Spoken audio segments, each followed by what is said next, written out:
What criteria to use when selecting archives is based on the nature of the media, but we must also recognize that any form of documentation can have important value. If the premier of the province decided to fire a cabinet minister and did so simply on a whim, took a gum wrapper, put the gum in his mouth, and wrote a note saying, "Mr. So-and-so, you're fired. Here it is." And the guy goes out and his life is devastated and the history of the province is altered because he might be an energy minister or whatever, and things are slanted in such a way. Well, that little bubblegum wrapper is a very important document now, isn't it? So all things can be important. You cannot say across the board 100% that any form of document is not important. But there are, and all archivists will agree with me on that, certain values that we must keep in mind when we're appraising records. There's, for example, administrative value. Can a record, a document, be useful to administer a program at some point in time in the future? Is it important for legal reasons? You know, we have such a litigious society today, people suing people for anything.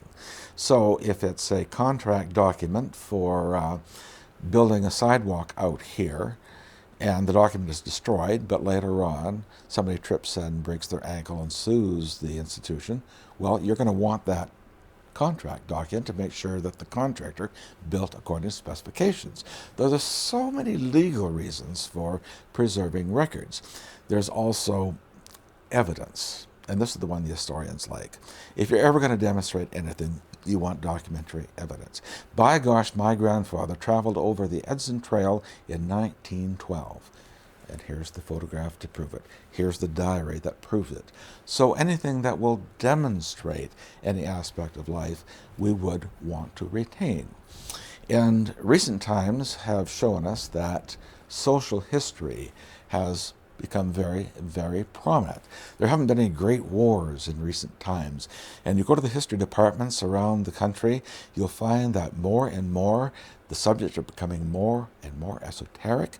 It used to be the history was the deeds of great people and great events, the age of Churchill, the age of Marlborough, Roosevelt in his times. But now, you go and look at what theses are being done. It could be the shoe manufacturing industry in southern Alberta between 1920 and 1937. Also, you take something like garbage collecting.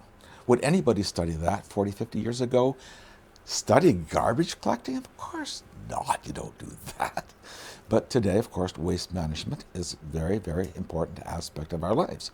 So, the records of the Waste Management Branch Department of Environment records will be kept because we know what trends historians are following. You can't say across the board. You have to anticipate what historians will want to be examining today and in future generations. So, as a result, most archives are keeping more and more and more stuff than any before. One of the real critical issues of our society is the survivability of information, documentation that should be kept.